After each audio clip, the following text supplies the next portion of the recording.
हरियाणा से आ रही एक चौंकाने वाली खबर ने देश की आत्मा को झकझोर कर रख दिया है। यह मामला है हरियाणा के वरिष्ठ आईपीएस अधिकारी वाई पूरन कुमार की मौत का, जिसे आत्महत्या बताया जा रहा है।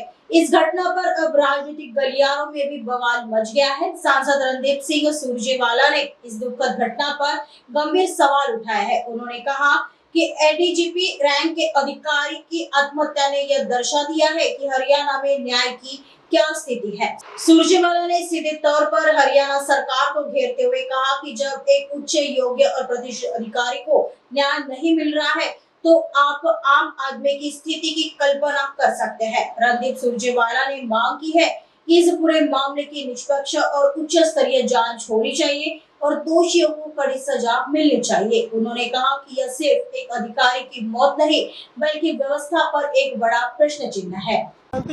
हरियाणा के एडीजीपी श्री वाई पूरन कुमार की मजबूरन आत्महत्या ने पूरे देश की आत्मा को झकझोर कर रख दिया है।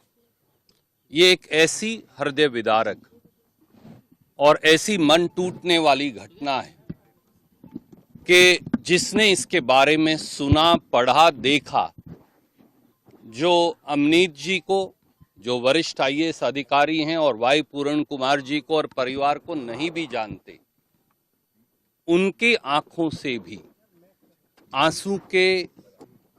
आंसू जरूर टपके। हरियाणा में जिस प्रकार से वाई पूरन कुमार जी जैसे एडीजीपी रैंक के अधिकारी को न्याय नहीं मिल रहा, तो आप सोच सकते हैं कि आम साधारण व्यक्ति को न्याय कैसे मिलेगा। एक ऐसे व्यक्ति जो खुद आईजी पोस्टेड हैं, एडीजीपी रैंक में हैं, आईआईएम अहमदाबाद से निकल कर आए हैं, सत्यम जैसी कंपनी में नौकरी पर आने से पहले काम करते थे और आईएएस से ज्यादा रैंक लेकर आईपीएस में आए, पत्नी वरिष्ठ आईएएस अधिकारी हैं। अगर उन्हें न्याय नहीं मिल सकता तो न्याय किसे मिलेगा? जातिगत भेदभाव के शिकार होकर, व्यवस्थागत भेदभाव के शिकार होकर अगर एक वरिष्ठ एडीजीपी अधिकारी को आत्महत्या करनी पड़े तो देश के और खास तौर से हरियाणा प्रदेश के हालात क्या हैं, आप अंदाजा लगा सकते हैं। क्या कारण है कि एक एडीजीपी रैंक के अधिकारी को पुलिस स्टेशन में, मंदिर में दर्शन करने की इजाजत नहीं? क्या कारण है कि एक एडीजीपी रैंक के दलित अधिकारी को पिता की मृत्यु पर घर जाने की इजाजत नहीं? क्या कारण है कि जब वो एडीजीपी रैंक के अधिकारी चिट्ठी लिखते हैं व्यवस्थागत दलित भेदभाव के बारे में तो उसका सरकार के पास जवाब नहीं? क्या कारण है कि ऐसी यथास्थिति पैदा कर दी जाए कि वरिष्ठतम दलित अधिकारी को, जो additional director general of police हैं, उनको ये एक्सट्रीम कदम उठाकर मजबूरन आत्महत्या का शिकार बनना पड़े? ये प्रश्न है जो समाज के हर व्यक्ति को अपने जहन में रखकर पूछने पड़ेंगे। और आज जो हुआ दोस्तों, वो अमानवीय है, वो अनएक्सेप्टेबल है। पी अमनीत कुमार जी उनके बच्चों और परिवार से पूछे बगैर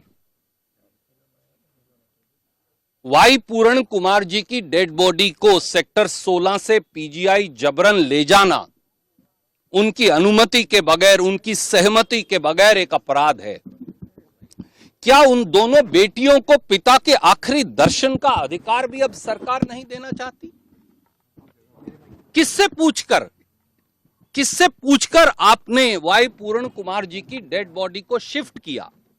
क्या इसका कोई जवाब सरकार और शासन दे पाएगा? आए दिन आप और मैं, पत्रकार और हम लोग आपस में बात करते हैं, पर यह बात करने का विषय नहीं।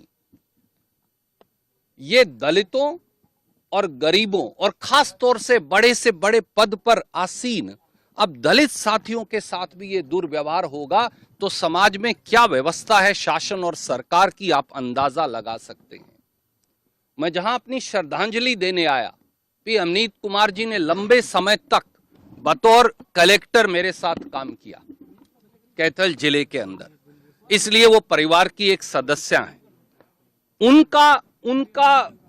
उनका गुस्सा भी जायज है और उनका दुख जो है वो बांटा नहीं जा सकता, उनका और उनकी दो बेटियों का। मैं केवल ये उम्मीद करूंगा कि कम से कम अब तो सरकार जाग जाए और वाई पूरण कुमार जी और पी अमनीत कुमार जी को न्याय दे।